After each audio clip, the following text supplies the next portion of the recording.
Cette semaine, Maurienne Rétro vous emmène à Saint-Colomban-des-Villars pour découvrir les croqueurs de pommes Maurienne. Bon Maurienne Rétro!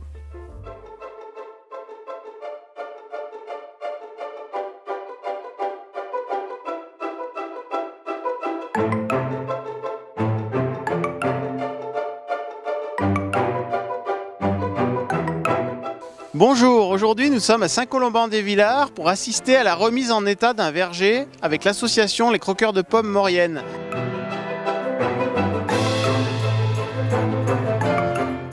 Maurice et Colette Boucher-Flochet, bonjour. Bonjour. Alors on est ici au hameau du Martinan à Saint-Colomban-des-Villars. Exactement, oui. À 1100 mètres d'altitude. À peu près, quoi, 1120, quoi. Et on est ici aujourd'hui dans votre verger, un verger qui est ancien. Qui a à peu près 25 ans de... Oui, 25 ans de production, oui. Alors aujourd'hui, les croqueurs de pommes taillent votre verger. Vous faites partie de l'association depuis longtemps. Ça fait 4 ans. Du coup, donc aujourd'hui, vous procédez avec l'association à une restauration de ce verger. C'est un verger que vous n'entreteniez pas tellement? Si, mais ça manquait de connaissances, bien que j'ai eu fait des études agricoles, même sur la taille. Mais je me suis dirigé sur le ministère et c'était plus pareil, j'ai tout perdu. Donc la technique est très pointue. Oui, exactement, bien sûr. Il faut quand même savoir garder les branches fructifères, pas tailler n'importe comment, quoi.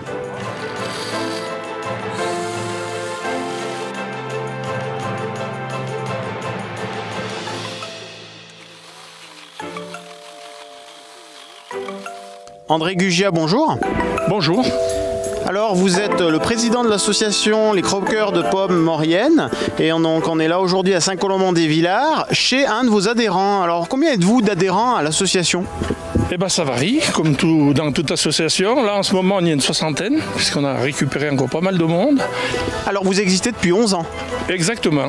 On est section Maurienne depuis 11 ans et puis là on dépend de l'association nationale des croqueurs de pommes que vous trouvez sur les sites internet. L'association a été créée en 1978 par un monsieur Jean-Louis Chazelle qui avait eu deux gros soucis. C'est un, il a vu disparaître son verger familial dans des constructions. Malheureusement, on l'a exproprié pour construire des bâtiments. Et la deuxième chose, c'est en 1978 aussi qu'il y a eu un gros problème de gel, de la neige, de la pluie, du gel qui en fait craquer beaucoup d'arbres. Donc là, ça lui a mis ça a fait une étincelle. Il a dit qu'il faut qu'on en fasse quelque chose. Qui plus est, il y avait au niveau du national une loi qui interdisait certaines variétés de fruitiers anciens.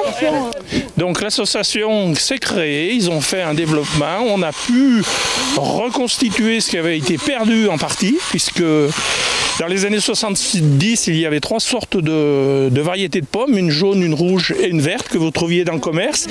Et puis toutes nos variétés anciennes qu'on avait, qui ont un goût autrement que la pomme moderne, eh ben, c'était quelque chose d'extraordinaire. Donc ils ont fait des recherches, les sections se sont reconstituées dans les départements et tous les jours on redécouvre une variété qu'on pensait qui avait disparu à tout jamais et puis voilà.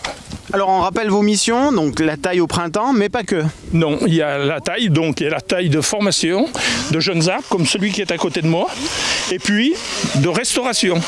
À côté un peu plus loin, c'est un arbre qui n'a jamais été taillé, si ce n'est un bout ou deux. On voit le résultat, il y a une grosse branche qui a cassé, une charpentière, donc c'est un peu dommage de laisser comme ça. On va le réduire en volume puisqu'il faut, autrement il y a des prises aux orages l'été, des prises la neige l'hiver et c'est pour ça qu'on casse les branches. Et puis on fait aussi de la greffe. Ça peut être ça ou alors une déchirure, mais bon l'arbre n'a pas l'air d'être trop touché parce que chez le gars chez qui je suis allé, le tronc était couvert de grosses plaies. Ça je suppose plutôt, mais ça on pourrait y assimiler à du chancre. Et d'un gel hydroalcoolique à un autre gel, on peut aussi préciser que les outils et le matériel, on en prend soin et on protège aussi la nature. Voilà, absolument. Donc on en est gel hydroalcoolique pour le virus qui nous concerne en ce moment.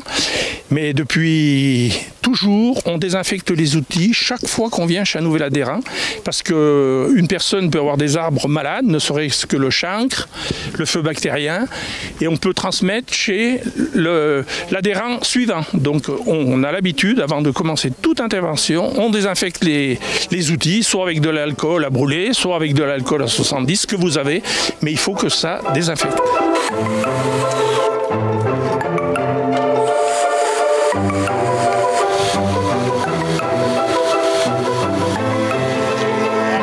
Alors André, quels sont les outils que vous utilisez pour tailler les vergers? En premier lieu, le sécateur.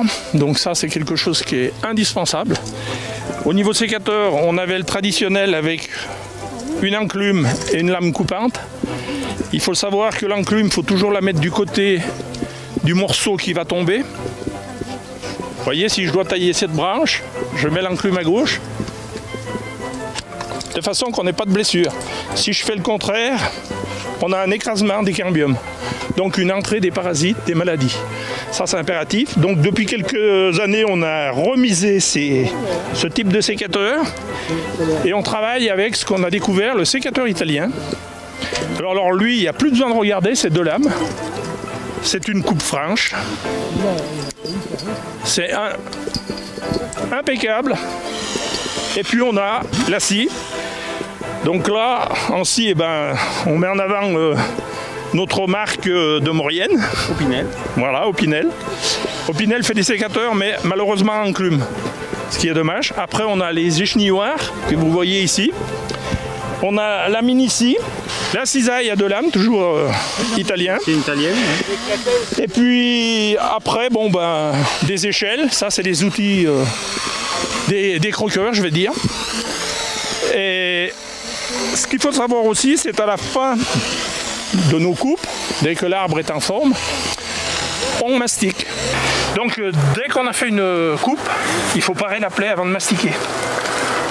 Donc on enlève tout ce qui est pas coupé droit. Et puis surtout, on passe sur le bord pour enlever les petites imperfections de la tronçonneuse. Ah ouais. Autrement, le mastic ne va pas adhérer. Il y a certains collègues du Midi, ils disent nous, on mastique pas, mais le climat là-bas n'est pas comme chez nous, où on a de l'humidité et on a de la pourriture qui se fait. Surtout si la coupe est horizontale, ce qu'il ne faut jamais faire. Et malheureusement, c'est ce qu'on retrouve souvent dans les vergers qui ont été faits.